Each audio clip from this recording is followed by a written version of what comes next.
यह एक अदृश्य लेकिन महसूस करने योग्य दीवार है। कोई भी चीज इससे टकराकर तुरंत टूट जाती है, यहाँ तक कि 100 मीटर ऊंचा विमान भी नहीं बचता। ये पूरी बस्ती को बाहरी दुनिया से अलग कर देता है। सभी संचार उपकरण ठप हो जाते हैं। ये घटना इतनी विचित्र है कि शीर्ष वैज्ञानिक भी कोई समाधान नहीं सोच पाते।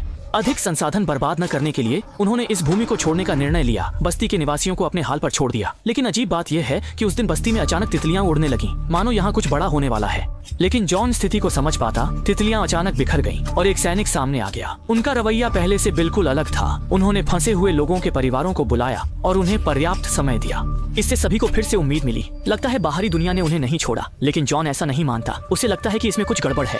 वास्तव में जब उसने अधिकारी का बैज दिखाया तो सैनिक से एक चौंकाने वाली खबर मिली। कार्यक्रम के बाद यह जगह पूरी तरह से छोड़ दी जाएगी, क्योंकि गुंबद के कारण चुंबकीय क्षेत्र बदल गया है और जानवर दिशा खोने लगे हैं। अगर यहाँ की समस्या जल्दी हल नहीं हुई तो पूरा देश प्रभावित हो सकता है। इसलिए नेतृत्व ने गुंबद को मिसाइल से नष्ट करने का निर्णय लिया।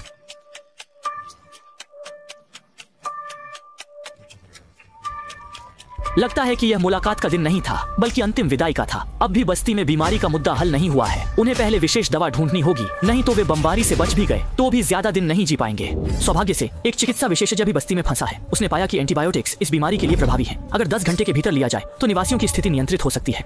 लेकिन अब एक गंभीर समस्या है। अस्पताल में एंटीबायोटिक्स कम है। उन्हें जल्दी से दवा की दुकान पर जाकर किस्मत आजमानी होगी, नहीं तो सभी की मौत निश्चित है।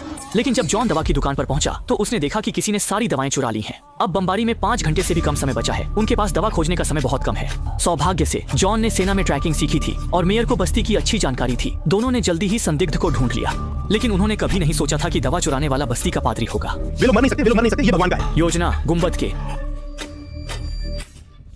है, जिससे पादरी की मानसिक स्थिति बिगड़ने लगी है। अगर वे यहाँ फंसे रहे तो बस्ती के निवासी भी ऐसे ही हो जाएंगे।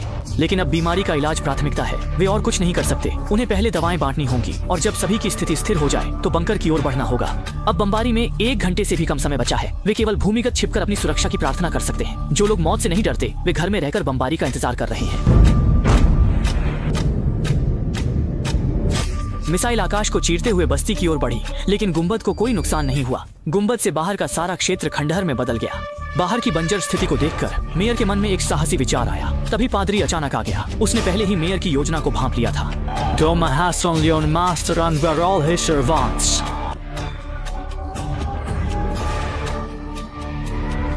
मेयर ने अचानक पादरी को दीवार पर धकेल दिया और गुंबद को छूते ही पादरी का कृत्रिम कान तुरंत ठप हो गया और वह वहीं मर गया। अब पादरी के हटने के बाद कोई भी उसकी योजना को नहीं समझ सकता और यह तो बस शुरुआत है। मेयर की महत्वाकांक्षा यहीं तक सीमित नहीं है। वह गुंबद का उपयोग करके बस्ती पर पूरी तरह से नियंत्रण करना चाहता है और अपनी खुद की एक रियासत बनाना चाहता है।